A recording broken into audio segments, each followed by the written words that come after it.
संसद की सुरक्षा के चूक के मामले की। इस मामले में अब तक 5 आरोपियों को गिरफ्तार किया गया है, जबकि एक आरोपी हिरासत में है। कल इस मामले के मास्टरमाइंड बताए जा रहे ललित झा ने अपने साथी महेश कुमावत के साथ कर्तव्य पथ थाने में पहुंचकर सरेंडर कर दिया, जिसके बाद उसे गिरफ्तार कर लिया गया और स्पेशल सेल को ललित झा को सौंप दिया गया है, जबकि पुलिस ने महेश को हिरासत में ही लिया है।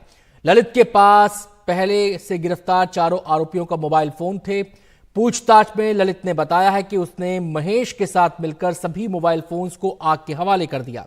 घटना को अंजाम देने से पहले आरोपियों ने अपने मोबाइल फोन ललित को दे दिए थे। इसके बाद ललित घटना की मोबाइल रिकॉर्डिंग कर रहा था और जैसे ही हंगामा बढ़ा, मौके से फरार हो गया। यहां से ललित यानी घटनास्थल से ललित राजस्थान के नागौर भागा और महेश नाम के शख्स के ठिकाने पर जा पहुंचा। वहीं पर वो रुका भी। पूछताछ में यह बात भी सामने आई है कि महेश को भी इस साजिश की पहले से जानकारी थी और उसको भी 13 दिसंबर को हंगामा करने के लिए संसद भवन आना था, लेकिन किन्हीं वजहों से वो नहीं आ सका। लिहाजा जब हंगामा हुआ तो ललित मौके से फरार होकर महेश के पास गया, वहीं पर रुका। नागौर में मौजूद था, लेकिन पुलिस लगातार ललित की तलाश कर रही थी। ऐसे में उसने खुद ही आकर सरेंडर कर दिया। हम सीधे रुख करेंगे। हमारे संवाददाता शुभांग ठाकुर हमारे साथ जुड़ गए हैं और जानकारी देने के लिए। शुभांग, जो आरोपी हैं बाकी के, उनके मोबाइल ललित के पास थे। अब ये दावा कर रहा है कि इसने मोबाइल को जला दिया। सवाल यहां पर यह खड़ा होता है, मोबाइल क्यों जलाए, ऐसा मोबाइल में क्या था? ये तमाम बातें तफ्तीश का विषय हैं। और जो इसने जलाने की बात कही है, पुलिस उस पर कितना यकीन कर रही है? कहां जलाया? क्या उस निशानदेही पर, उस जगह पर जाया जाएगा? बिल्कुल आनंद, देखिए इस वक्त सबसे पहले मैं आपको बता दूं कि इस वक्त मैं स्पेशल सेल की उसी ऑफिस के बाहर मौजूद हूं, जहां पर अंदर सभी आरोपियों को रखा गया है, जहां पर उनसे पूछताछ एक के बाद एक लगातार की जा रही है और ये जानने की कोशिश की जा रही है कि किस तरीके से उन्होंने इस पूरे मामले की प्लानिंग की थी, क्या क्या इसमें और भी लोग उनके साथ जुड़े हुए थे, कौन कौन से वो लोग थे। सबसे पहले जो पुलिस तलाश रही थी वो ललित को तलाश रही थी। अब जब ललित ने खुद ही सरेंडर कर दिया है तो फिलहाल सबसे अहम जो भूमिका यहाँ पर जानी जा रही है कि आखिर ललित का इसमें क्या रोल था। देखिए जो चारों फ़ोन ललित ने बताया है पुलिस को कि उसने जला दिए, उसमें क्या सबूत था। देखिए अगर फ़ोन मिल जाते पुलिस को तो पुलिस का यहाँ पर थोड़ा सा काम आसान हो जाता है, क्योंकि वो सबूत उनको मिल जाते हैं कि किस तरीके से उन लोगों ने कौन सी ऐप्स के थ्रू यानी कि सोशल मीडिया के थ्रू अगर बात करी है, क्या उनकी प्लानिंग थी, और अगर इन सभी तमाम लोगों के अलावा और भी कोई लोग वहाँ पर है ऐसे जो इनके साथ मिले हुए थे तो उनका भी यहाँ पर खुलासा हो जाता। लेकिन अभी फ़िलहाल जो सारे फ़ोन इनके पास नहीं है, पुलिस उसकी बात फ़िलहाल तब तक नहीं मानेगी जब तक वो खुद जाकर के जगह पर जहां उसने फ़ोन चलाए थे उसको ना देख ले, क्योंकि ये भी देखिए तफ्तीश का विषय है। तफ्तीश के बाद ही पुलिस भी इस बात को पुख्ते तरीके से बता पाएगी कि सभी फ़ोन चला दिए गए हैं। अगर फ़ोन चला दिए जाते हैं तो पुलिस को, और जैसे कि स्पेशल सेल की जो टीम है, जो सोर्सेज से हमें पता चल रहा है पुलिस की टीमें गठित कर रही है। एक टीम जाएगी लखनऊ, क्योंकि जहाँ पर लखनऊ यानी कि मतलब कि उत्तर प्रदेश में जहाँ पर वो स्पेशल जूता बनाया गया जिसका सोल काट करके उसको कैविटी लगाई गई। कैविटी यानी कि थोड़ी सी जगह बनाने वाली एक जूते के अंदर, क्योंकि आपने देखा कि जो कैनिस्टर थे उसका साइज़ थोड़ा ज़्यादा था, उसके बावजूद उसको जूते में छुपाने के लिए आम जूतों में, अगर मेरे जूतों में हम डालने की कोशिश करें तो वो नहीं आ पाएगा। तो उसमें जो स्पेशल जूते बनाए गए थे उसकी तफ्तीश की जाएगी कि वो कहाँ बनाए गए थे, क्या वो सच बोल रहे हैं। और वैसे ही एक टीम मैसूर जाने वाली है जहाँ डी मनोरंजन जहाँ रहते हैं, क्योंकि डी मनोरंजन ने भी एक अहम भूमिका इस पूरे मामले में निभाई है। रेकी करने वाले यानी कि बजट सत्र में रेकी करने वाले जो शख्स थे वो डी मनोरंजन थे, जिन्होंने तफ्तीश करने के बाद यानी कि रेकी करने के बाद जगह पर ये जाना कि जूतों में छुपा करके कुछ भी अंदर लेके जाया जा सकता है। बस यही तमाम चीज़ें हैं जो इस वक्त पुलिस जुटाने की कोशिश कर रही है कि ये सब लोग सच बोल रहे हैं या नहीं।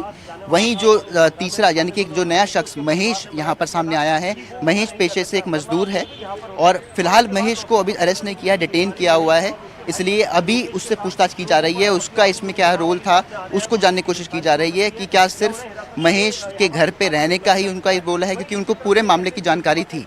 तो पुलिस इसको भी जानने की कोशिश करेगी कि महेश इसमें और क्या अहम भूमिका निभा रहे हैं। अभी के लिए फिलहाल टीमें गठित की जा रही है और आज किसी भी समय, क्योंकि बात लगातार मोबाइल्स की हो रही है। ये तो दावा कर रहा है ललित की उसने जो बाकी आरोपी हैं उनके मोबाइल्स जला दिए थे, लेकिन क्या ललित खुद का भी अपना मोबाइल कैरी कर रहा था?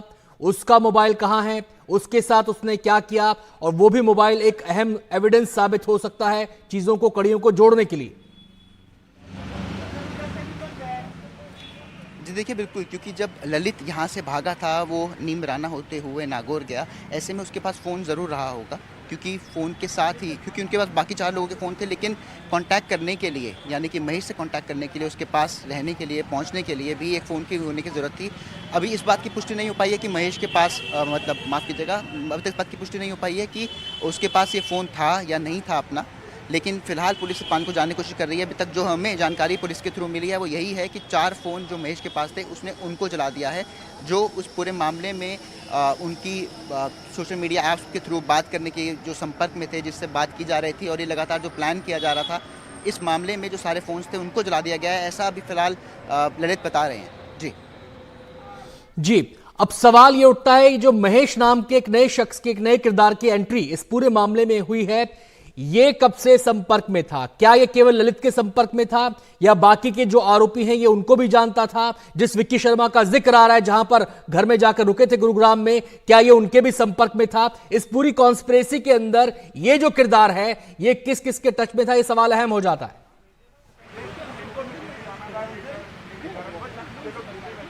बिल्कुल, क्योंकि देखिए इसमें बहुत सारे पहलू हैं, बहुत सारे लोग इसमें जुड़े हुए हैं, तो सबकी जो है तफ्तीश जारी है, सबके बारे में जानना ज़रूरी है।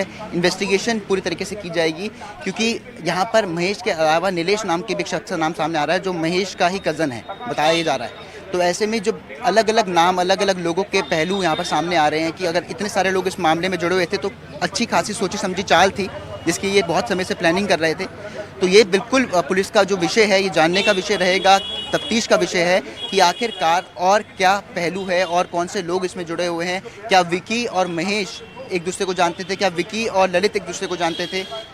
क्योंकि ललित के पास तो क्योंकि ललित के साथ बाकी जो 4 आरोपी थे वो महेश के घर पे रुके। सिर्फ महेश जो है ललित के घर पे, माफ़ कीजिएगा, ललित महेश के घर पर रुके थे। उसके अलावा जब ये गुड़गांव में थे, गुड़गांव में रहते, तो विकी के घर पे ये 5 लोग वहाँ पर प्लानिंग कर रहे थे, वहाँ से ही 13 तारीख को निकले हैं। तो लगातार ये जो विषय है ये बिल्कुल बना रहेगा, पुलिस इसको जानने की कोशिश कर रही है, लेकिन इसीलिए पुलिस अलग अलग टीमें गठित कर रही है, स्पेशल सेल अपनी, और अलग अलग लोकेशन पर जा करके छानबीन करने की कोशिश करेगी और सच जानने की कोशिश करेगी।